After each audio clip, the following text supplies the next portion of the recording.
Assalamualaikum, welcome back to MBBS Craze. Today the topic is cause of miscarriage. Cause of miscarriage, there are a lot of causes of miscarriage, so we'll find out. First, there is the line that says that abnormal placental formation that interrupts the flow of the blood. देखिए, कोई placenta बनता है लेकिन वो placenta normal ना हो, abnormal हो. तो आपको पता है प्लेसेंटा एक बैरियर है फीटस एंड मदर के बीच में. तो अगर उसमें एबनॉर्मलिटी या एबनॉर्मल कनेक्शन आते हैं या फिर उनके फ्लो के बीच में इन दोनों के बीच में कोई चीज़ इंटरप्ट करती है, तो फिर उसकी वजह से ब्लड फ्लो का प्रॉब्लम हो सकता है, न्यूट्रिशनल प्रॉब्लम हो सकता है. तो ये भी एक काज होता है जिसे मोलार प्रेगनेंसी जिससे होती है ना. मोलार प्रेगनेंसी में क्या होती है, अबनॉर्मल प्लेसेंटल फॉर्मेशन हो जाती है जिसमें बेबी जो होता है उसको एबॉर्शन ही करवाना होता है. मतलब उसका मोलार प्रेगनेंसी को ख़त्म ही करना होता है. अब मैंने पहले बता दिया था कि जो एबॉर्शन होता है वो हम लोग मतलब इंड्यूस्ड होता है, हम लोग खुद करवाते हैं. द रीज़न इज़ उसका कॉज क्या होना चाहिए. पाकिस्तान में this is illegal until and unless आपका कॉज किसी की लाइफ सेव करना हो. जैसे मोलार प्रेगनेंसी होती है वो मदर के लिए बहुत ज़्यादा डेंजरस होती है. इसलिए उसको ख़त्म कराया जाता है एक्चुअली. तो फिर ये इसका कॉज क्या है, हम लोग का जान बचाना, मदर की जान बचाना. तो ये इस तरह से एबॉर्शन करवा सकते हैं. तो हाँ, अब हम ये वाला इसके बाद हमारे पास होता है क्रोमोसोमल एबनॉर्मलिटी. अब क्रोमोसोमल एबनॉर्मलिटी से क्या मुराद है कि ये जो एज फैक्टर होता है पेरेंट्स का, वो होता है जिसमें हम कहते हैं कि फादर या मदर के, specially it's a mother as ना, कि मदर की एज बढ़ गई है तो और उस वक्त उसके बेबी हैं तो उसमें क्रोमोसोमल एबनॉर्मलिटी होती है, ट्राइजोमी हो जाती है, क्लाइनफेल्टर सिंड्रोम्स वगैरह, डाउन सिंड्रोम्स हो जाते हैं. इनकी ये एग्जांपल्स इसमें आ जाते हैं जिसमें क्रोमोसोमल एबनॉर्मलिटी हो जाती है. तो उसमें भी हम लोग क्या कराते हैं, तो इसमें तो ये भी एक कॉज होता है. ठीक है, 50% मिसकैरेजेस इसी की वजह से होते हैं. डाउन सिंड्रोम जो बेबीज़ होते हैं या फिर ट्राइजोमी जिनमें या क्लाइनफेल्टर्स जो होते हैं, इनमें क्या होता है कि बेबी बहुत मुश्किल से बचता है लेकिन 50% मिसकैरेजेस हो जाते हैं. फिर इसके बाद होता है कि वीक सर्विक्स. देखिए, वीक सर्विक्स पाकिस्तान में मोस्टली कॉमन है क्योंकि हेल्थ प्रॉब्लम, न्यूट्रिशनल प्रॉब्लम हो सकता है. तो इस वजह से वीक सर्विक्स जो होता है वो भी एक एबॉर्शन का कॉज होता है. फिर दूसरी चीज़ें होती हैं हमारे पास एबनॉर्मली शेप वूम्ब, ये भी होता है. और फूड पॉइजनिंग भी हो सकती है. तो इसलिए हर चीज़ जो होती है सही से आपको मैनेज करनी पड़ती है. माल न्यूट्रिशन, देखिए हमारे पाकिस्तान में ये भी बहुत ज़्यादा कॉमन है कि माल न्यूट्रिशन हो और केयर भी नहीं होती है, कोई डॉक्टर विज़िट भी नहीं करते. ये जो गांव साइड होते हैं, विलेज साइड जो होते हैं, वो अपना रेगुलर चेकअप भी नहीं कराते, जिसकी वजह से उनको पता नहीं चलता कि उनके न्यूट्रिशन में किस चीज़ की कमी है. कुछ मेडिकेशन ले रही हो, देखिए स्टेरॉइड्स हो गए या फिर ऐसी कोई मेडिकेशन जैसे विटामिन ए हो गया, वो भी. तो विटामिन ए तो एक्चुअली ये एक कॉज होता है कि टेराटोजेनिक है विटामिन ए. बट कुछ मेडिकेशंस ऐसी होती हैं जो कि बेबी को जो मिसकैरेज करवाती हैं वो आ जाती हैं. उसके बाद यूट्राइन एबनॉर्मलिटी होती है. यूट्राइन एबनॉर्मलिटी में ये होता है कि आपका फॉर सपोज बेबी किसी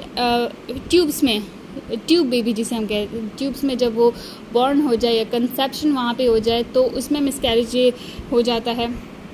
फिर आपके हेल्थ कंडीशंस आ जाते हैं. उस हेल्थ कंडीशन में आपका हाई बीपी हो गया, डायबिटीज़ हो गया, किडनी हो गया, HIV भी हो सकता है नहीं, मतलब मोस्टली HIV भी होता है. Malaria, gonorrhoea. तो मलेरिया भी एक बहुत ज़्यादा डेंजरस कंडीशन है उसके लिए, फीटल एबॉर्शन के लिए, मिसकैरेज के लिए. गोनोरिया में क्या होता है कि मिसकैरेज होता है, लेकिन अगर फॉर सपोज बेबी अगर बॉर्न भी होता है तो फिर उसको क्या हो जाता है कि आइस का प्रॉब्लम होता है उनको. ये कल ही मैंने पढ़ा था कि इनको आइस का प्रॉब्लम हो जाता है. और दूसरा सैफिलिस होता है. सैफिलिस तो बहुत ज़्यादा वो, देखिए ये जब वजाइनल डिलीवरी होती है तो गोनोरिया अगर किसी को हो और उसकी वजाइनल डिलीवरी हो तो फिर उनके बेबीज़ में आइस का प्रॉब्लम होता है. और वो आइस का प्रॉब्लम बहुत सीवियर होता है. कंडीशन का नाम मैं बताऊंगी आपको कुछ टाइम बाद. फिर सैफिलिस में भी प्रॉब्लम होता है, थायराइड ग्लैंड प्रॉब्लम्स में भी this is the main problem कि इसमें मिसकैरेजेस काफ़ी हो जाते हैं, और ये भी पाकिस्तान में काफ़ी कॉमन है। और ल्यूपस, ये भी डिजीज़ है जिसमें मिसकैरेज हो जाता है। अच्छा, अब ये है जो चीज़ें प्रेगनेंसी को रिस्की होती हैं, वो ये चीज़ें हमारे हाथ में होती हैं, ठीक है। ये इन चीज़ों को अगर हम ओवरकम करते हैं तो फिर ये मिसकैरेजेस के चांसेस को हम कम कर सकते हैं। जैसे ओबेसिटी हो गई, ओल्ड एज हो गया, ठीक है, मदर की स्पेसिफिकली, क्योंकि उनका सर्विक्स वीक होता है एंड यूट्रस वीक होता है, तो फिर वो उसको रिटेन नहीं कर पाते प्रेगनेंसी को। एंड देन प्रीवियस मिसकैरेज, देखिए ये रिकरेंट मिसकैरेज वाला पॉइंट आ गया। इसमें क्या होता है कि आपके पहले मिसकैरेजेस हो गए तो अगर पहले मिसकैरेज हो गए तो सेकंड मिसकैरेजेस के चांसेस उससे बढ़ जाते हैं। अच्छा, इसकी भी एक मेरे पास परसेंटेज है, मैं आपको उसके बारे में बताती हूँ कि पहले मिसकैरेज में कितना % चांस होता है, पहले के बाद दूसरे मिसकैरेज का कितना % चांसेस होते हैं। तो इस तरह से एलिसिड ड्रग यूज़, देखिए ड्रग यूज़ तो है प्रेगनेंसी में बहुत ज़्यादा कॉमन होता है कि अगर आप कोई ऐसी ड्रग यूज़ कर रहे हो, देखिए वो वाली ड्रग नहीं, जो हम मेडिसिन वाली ड्रग जो होती है वो भी बहुत ज़्यादा ख़तरनाक होती है। लेकिन यहाँ पे हम लोग बात कर रहे हैं वो ड्रग जो हमारे निकोटीन वगैरह और स्मोक करती हैं कुछ औरतें, अगर करती हैं अल्कोहल, नॉट एवरीवन, अल्कोहल वगैरह, निकोटीन, कैफ़ीन भी, तो ये चीज़ें जो होती हैं ना, ये चीज़ें सही नहीं होती हैं। और अंडरवेट लेडीज़ जो होती हैं वो भी मिसकैरेज हो सकता है उनको। और एक्सपोजर टू द रेडिएशंस, देखिए रेडिएशंस में दो चीज़ें होती हैं। अगर मिसकैरेज नहीं होता है रेडिएशन से, तो फिर वो जो बेबी बॉर्न होता है वो नॉर्मल नहीं होता, ठीक है, उसमें कोई ना कोई प्रॉब्लम्स हो जाती हैं, जेनेटिक म्यूटेशंस हो जाती हैं। तो ये चीज़ें अगर फॉर सपोज इन चीज़ों से, अगर ये ओबेसिटी से अगर बच जाता है, तो मतलब बेबी अगर मिसकैरेज नहीं होता तो दैट्स वेरी गुड थिंग। लेकिन अगर इन चीज़ों में से अगर मिसकैरेज नहीं भी होता है तो बेबी में कोई ना कोई और इशू हो जाता है, ठीक है। तो इस चीज़ को हम लोग को दिमाग सही से मतलब देखना है कि क्या चीज़ लेनी है, क्या चीज़ करनी है। देखिए ये लास्ट इसका है, हम लोग सिम्टम्स भी पढ़ लेते हैं साथ में, मैं सोचा सिम्टम्स भी साथ में कर लेते हैं जल्दी से।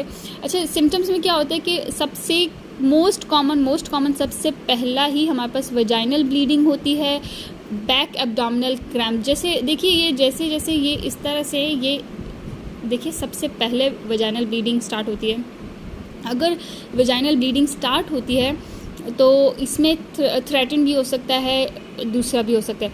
अब दो चीज़ें आती हैं कि सर्विक्स का अगर ऑस ओपन है तो आप उस मिसकैरेज को नहीं रोक सकते हो, ठीक है। उस मिसकैरेज को अगर किसी एक्सटर्नल ऑस किसी मिसकैरेज का या किसी प्रेगनेंसी ने एक्सटर्नल ऑस अगर ओपन हो गया तो आप उस मिसकैरेज को नहीं रोक सकते हो। लेकिन अगर एक्सटर्नल ऑस आपका क्लोज है तो आप उसको रोक सकते हो। इवन अगर वेजाइनल ब्लीडिंग हो भी रही हो तो आप रोक सकते हो। फिर इसके बाद होता है बैक एब्डोमिनल क्रैम्प, ये भी कॉमन होता है वेजाइनल ब्लीडिंग के बाद, यही होता है। फिर स्पॉटिंग हो जाती है, फिर पेल्विक पेन भी होता है, पेल्विक पेन भी कॉमन है। लोअर बैक पेन होता है, यूट्रस कंट्रैक्शन हो जाती है जो कि मतलब प्रेगनेंसी को एक्सपेल कर रही होती है। और इसके बाद वेजाइनल डिस्चार्ज, हाँ, म्यूकसी पिंकिश होता है, म्यूकसी और वाइट पिंकिश होता है, ठीक है। अगर आपको ऐसा हमें कैसे पता चलेगा कि प्रेगनेंसी जो होती है वो डिसअपीयर हो गई है, तो उसमें हमारे पास 3 चीज़ें होती हैं कि हम लोग क्या देखते हैं कि प्रेगनेंसी डिसअपीयर हो गई। डिसअपीयरेंस कैसे, मतलब हम लोगों को पता ही ख़त्म हो गई है प्रेगनेंसी। तो इसमें क्या होता है कि 3 चीज़ें आती हैं, morning sickness, breast tenderness and weight loss हो रहा होता है, ठीक है। ये 3 चीज़ें होती हैं जिससे प्रेगनेंसी डिसअपीयरेंस का पता चलता है, ठीक है। Thank you so much for this video. And इसके बाद फिर हम नेक्स्ट टॉपिक पे चलते हैं। नेक्स्ट टॉपिक हमारा होगा टेस्ट ऑफ मिसकैरेजेस।